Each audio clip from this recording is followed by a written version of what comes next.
Alhamdulillah wa syukrulillah wassalatu wassalamu ala rasulillah ibni abdillah amma ba'du. Yang saya hormati Ibu Direktur Rumah Sakit Islam Aisyah Malang beserta seluruh jajaran pimpinan, karyawan, dan seluruh keluarga besar. Yang saya hormati para dokter, perawat, pasien dan keluarganya yang ada di kamar, mudah-mudahan diberikan kesembuhan dan kesabaran oleh Allah Subhanahu wa taala. Dan seluruh jamaah salat zuhur Masjid Al-Furqan rahimakumullah. Gimana kabarnya Bapak Ibu sekalian? Sudah dikorbankan? Maksudnya kambingnya, sapinya, untanya, dan perasaannya. Tentu kita semua sudah mengalami tahun demi tahun bahwa memang Idul Adha itu sudah diperintahkan ajaran-ajarannya lewat Nabi dan Rasul yang terdahulu. Sejak Nabi Adam alaihissalam, nilai-nilai pengorbanannya sudah diajarkan pada kita. Bagaimana ketika berkorban harus dikeluarkan dari surga, turun ke bumi, menjadi orang yang biasa layaknya kita. Begitu pula Nabi-Nabi dan Rasul setelahnya sampai kepada Nabi Ibrahim alaihissalam sebagai seorang penggembala kambing, peternak, dan juga pemotong hewan kurban, hewan ternak. Dan rata-rata Nabi dan Rasul itu diajarkan lewat penggembalaan hewan. Termasuk Nabi Muhammad SAW juga pada waktu kecil itu dilatih dengan menggembala. Hal ini menjadi penting karena ternyata menggembala itu adalah proses pendidikan untuk menjadi pemimpin yang natural, pemimpin yang alami sesuai dengan alamnya. Karena banyak hewan ternak, terutama hewan-hewan yang memang dikonsumsi setiap hari, seperti unta kalau di kawasan Timur Tengah, Arab Saudi dan sekitarnya, maka ya hewan itulah yang sering dinaiki, sering ditunggangi, sering disembelih dan sering dimakan. Begitu pula kambing. Maka seorang pemimpin itu dia dibekali oleh tongkat, dan tongkatnya para nabi dan rasul itulah sebagai simbol komando. Dan sampai hari ini pun kalau seorang panglima atau komandan batalion pasti bawa tongkat. Tongkatnya itu menunjukkan kalau dia diberikan wewenang untuk memberikan perintah. Nah, kalau Nabi dan Rasul, tongkat ini selain menjadi tongkat sebagai mukjizat seperti tongkatnya Nabi Musa, tongkatnya Nabi Sulaiman, termasuk juga tongkatnya Nabi Ibrahim dan Nabi Muhammad SAW, punya fungsi untuk berdakwah. Bagaimana selain untuk naik turun gunung, maka sekarang pun pendaki-pendaki gunung itu rata-rata menggunakan tongkat. Tongkat juga untuk bisa memerintah, tongkat bisa untuk menggembala, dan itulah wujud dari pengorbanan.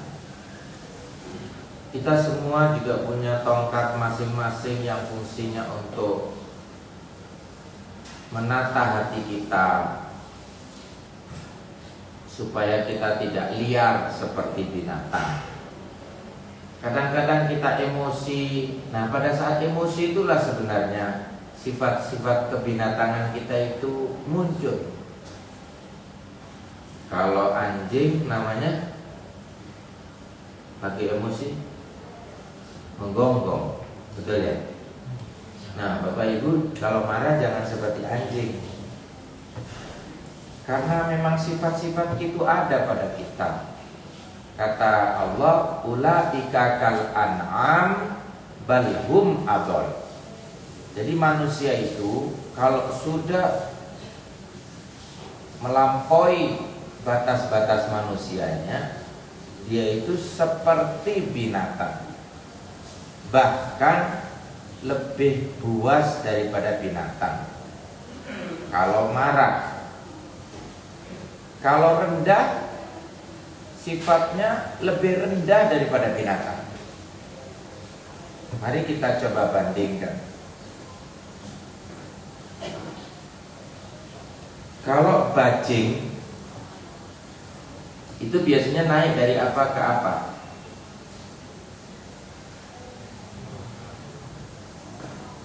Dari pohon ke pohon, dari kelapa ke kelapa.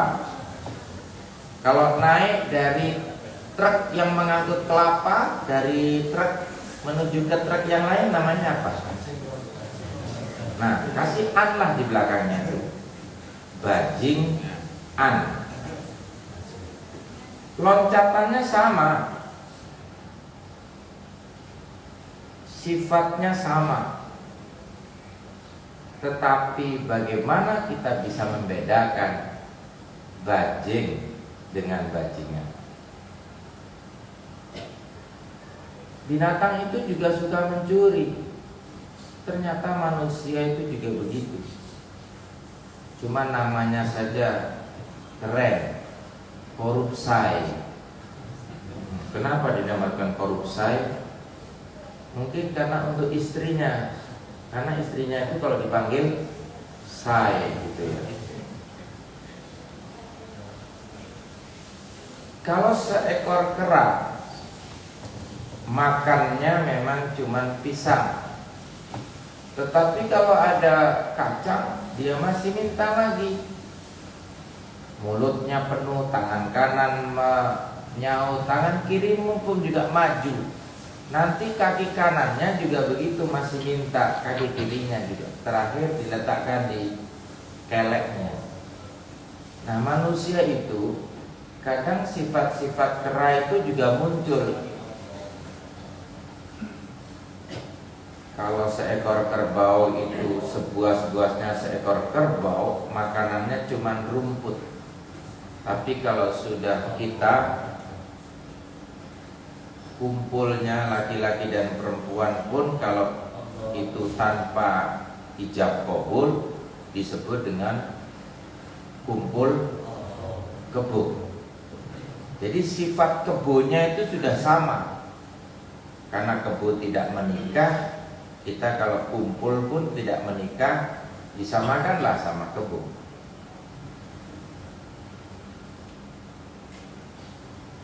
Kalau ada manusia yang tidak hanya makan nasi, kadang dia makan kabel telepon,